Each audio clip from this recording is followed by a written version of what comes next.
one of the things that you mentioned, everything within reason, and before and after galleries are a big part of what we do here, and a big part of what we see as a strong SEO strategy is well marked up before and afters in a structured way, but also like you were saying within reason. So could you kind of give us some of your insight about maybe the best practices for a before and after gallery, or how you might approach uh, creating a gallery for a client? Absolutely. And one of the things that was a big education when we got into the plastic surgery space was, we could take on a website that's, oh, maybe it had 10 or 15 pages. Well, it didn't look that big, but then it has 1,000 before and after pictures. So that's a lot. And so where that can be a problem, largely I say it's a good thing if it's structured well, but where that could be a problem is if, the naming of these images are kind of image then plus number. So Google doesn't really have any context of what this image is. Again, Google doesn't know as much as we think they do. It's getting better at image recognition. It's getting actually come a long way in the last 2 years, but it still may not know what this image is. And especially when you're dealing with a lot of nudity, you want to be very descriptive of what this is, because Google is devaluing, sensitive information on the web. And so by not having a good naming convention, not having good title tags, alt text, and that's one of the things I really liked about your tool is you guys even do schema.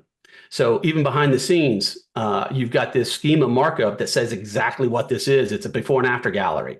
So Google knows exactly what it is. And because it takes an image and makes a page out of it, that's where the danger really happens if you're not marketing it up well, because you could just bloat your website up. And keep in mind, Google's a crawler. It's got this bot that's going to come around and crawl every link on your website.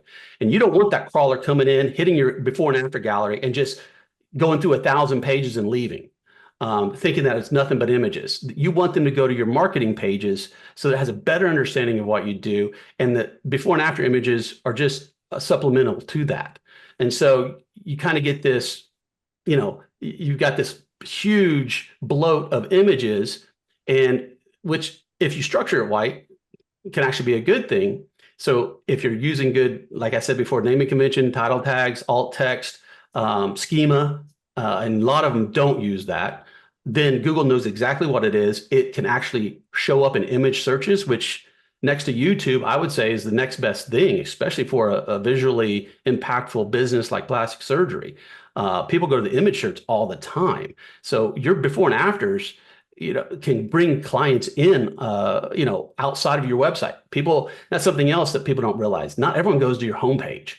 So you got to think of these internal pages like they've never seen your homepage, because the search engines, once you start getting a lot of traffic, they're going to come in from all different areas of your website. And so again, this brings up the quality score. We just can't focus on the homepage. Everything else has got to look good. And there's plenty of times where we have segments of websites that we make this like a breast augmentation homepage, and it leads into many different types of content. So same thing with galleries. It can be a really, really good, useful tool, but if it's not structured right and done right, which we've seen plenty of examples of that, they can hurt your site. And the doctor doesn't know this. I love Yeah. that you brought up nudity. Oh, We're it's a big deal. a business where we, see nudity every single day. And Yeah. so you get kind of used to it. We don't see it as pornography, and Right. I'm sure that the crawlers could do that. Now they're, do implement that 18-year or older on some of those. What effect does that have, or if any? I think having that disclaimer is a good thing, regardless of search engines, because also it shows that you're being responsible. And, I don't know that Google either values or devalues based on whether you have that, but they certainly could in the future. Because if you don't have some kind of disclaimer or letting people know what they're about to see, to me, that could lead to all kinds of problems down the road, not just from a search engine.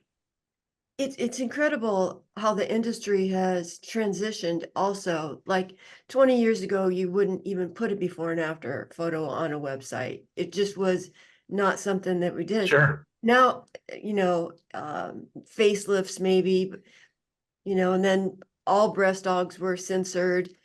They're not now, and all the way now to surgeries, including the private parts of both men and women.